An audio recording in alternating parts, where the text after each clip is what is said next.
Water signs, tignan po natin kung ano yung mensahe para sa iyo ngayong araw. Keep in mind po na ito ay general reading lamang. So, hindi po lahat ay makaka-relate. So, be open-minded. Sa mga hindi po nakasubscribe dito sa ating channel, please subscribe na po kayo. And palike na din po ng ating video. At sa mga nais naman po mag-avail ng ating private readings, ng ating Evil Eye Amulet, ng ating Tears Bracelet, makikita nyo po yung link sa description box. Tarot Intentions by Alian Reyes. Tignan po natin ano yung mensahe for you. We have, you are loved. Ayan, nafe-feel mo ba yan? Water signs. Ayan, water signs. Cancer, Pisces, and Scorpio. Para po ito sa'yo. Okay, so sabi dito, you are enough just as you are. And you are loved. If you don't have a model for love, imagine yourself as a child. So, pwedeng, minsan, nafe-feel nyo parang hindi kayo kamahal-mahal. Ayan, feeling nyo walang nagmamahal sa inyo. Pwedeng meron pa kayong mga kailangang i-heal from your childhood. So, could be a childhood trauma. Some of you, pwedeng yung inner child po ninyo, kailangan nyo talaga yang i-heal. Oo, kailangan yung i-address yan. So, ayan, you are loved. Tandaan mo yan, water signs. Tignan po natin kung ano pa yung mga pwedeng mangyari, pwedeng dumating sa life mo ngayong araw na ito. Spirit guide. Ano pa po ang mga pwedeng dumating sa buhay po ni water signs. Okay. So, we have 8 of winter. So, medyo mag-ingat kayo dito. Pwedeng may mga nagmamanipulate sa inyo dito. Ingat din kayo kasi pwedeng may makausap kayo. Tapos, alam mo yung papahinain niya yung self-confidence mo. Pabababain niya. So, meron dito pwedeng ginagaslight po kayo. So, tignan ninyo kung paano ba kayo kausapin ng mga tao. Ayan. Yung iba din sa inyo, kaya kayo parang nawawala ng ng self-esteem, bumababa yung self-esteem ninyo, nawawalan kayo ng tiwala sa inyong sarili, kasi pwedeng nakakarinig kayo ng mga negative na sinasabi ng ibang tao. So, it's up to you kung papakinggan mo ba yon or if filter mo na lang, or wag mo nang intindihin kasi hindi naman sila nakakatulong sa buhay mo. Tignan po natin kung ano pa yung mensahe for you. Spirit guide, pagdating naman po sa kung ano pa ang mensahe, we have Prince of Spring. Okay, so pwedeng mayroon dito. Yung iba po sa inyo, it's either kayo to yung magyayaya na makipag-date or merong magyayaya po sa inyo. Yan. Oo. Pwedeng may new relationship na paparating for you. We have the Hermit. Okay. So, pwedeng maraming nagkakagusto sa inyo, water signs. Pero minsan, parang kayo yung umiiwas dito kasi mas gusto ninyong mag-isa, and yung iba nga po sa inyo, dahil nga po mababa yung inyong self-esteem, feeling ninyo, niloloko lang kayo ng tao na nagko-confess po sa inyo, ganon. So, tignan natin sa family mo, we have the wheel. So, maraming swerte, maraming blessings ang paparating pagdating sa iyong family. So, kung merong may negosyo sa family mo, pwedeng maganda yung kita nila ngayon. Kung mayroon dito na tumataya sa kung ano mang tinatayaan niya, ayan po, so pwedeng manalo din talaga siya. So, alam mo yun, parang ang saya-saya sa bahay ninyo ngayon.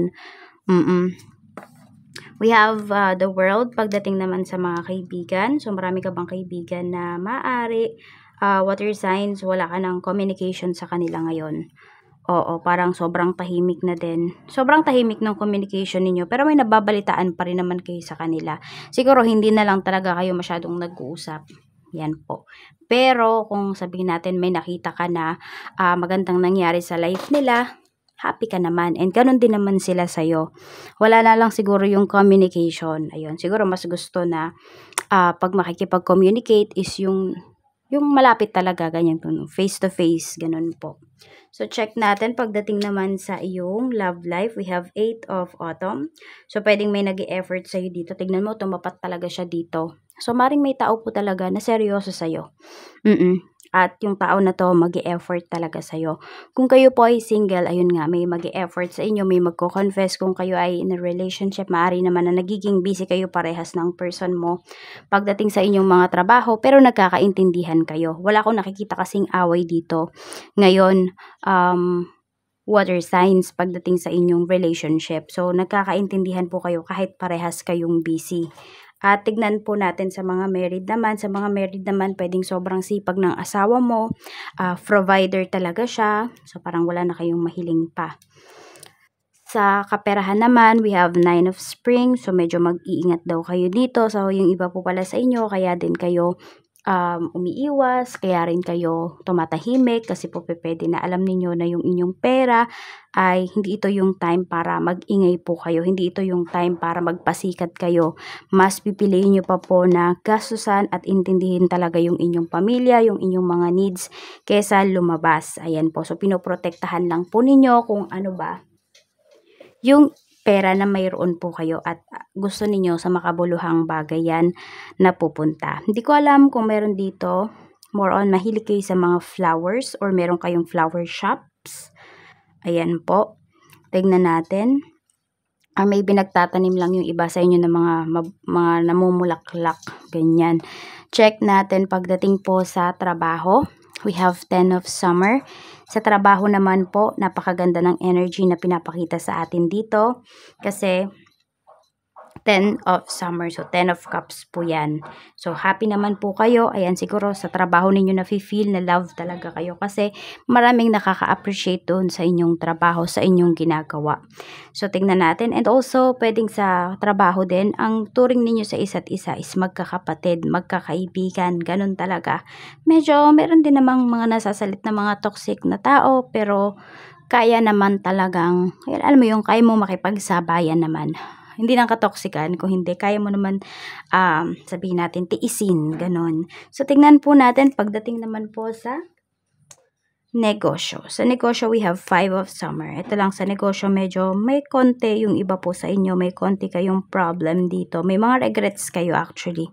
Hindi ko alam kung meron dito nalugi na ba yung business ninyo. Tapos parang ngayon nyo nare-realize, ay sana pala ganito yung ginawa ko. Sana pala ganitong action yung tinake ko.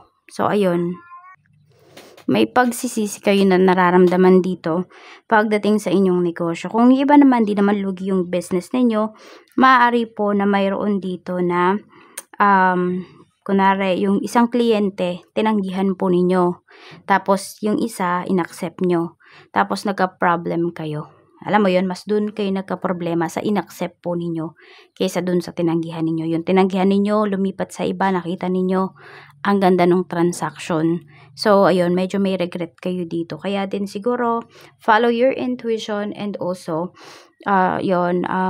suriin nyo talagang mabuti yung mga kliyente na tinatanggap po ninyo. At ito po yung lucky numbers mo. We have number 10, 21, 12, 9, 32, and 53. Maraming salamat po sa walang sawang pagsuporta ninyo dito sa aking channel, sa araw-araw po ninyong pagbalik. Sa hindi po pag-skip ng ads ay patuloy pa rin tayong nakakapag-produce ng videos araw-araw. Mag-iingat po kayo always and more blessings to come. Bye-bye!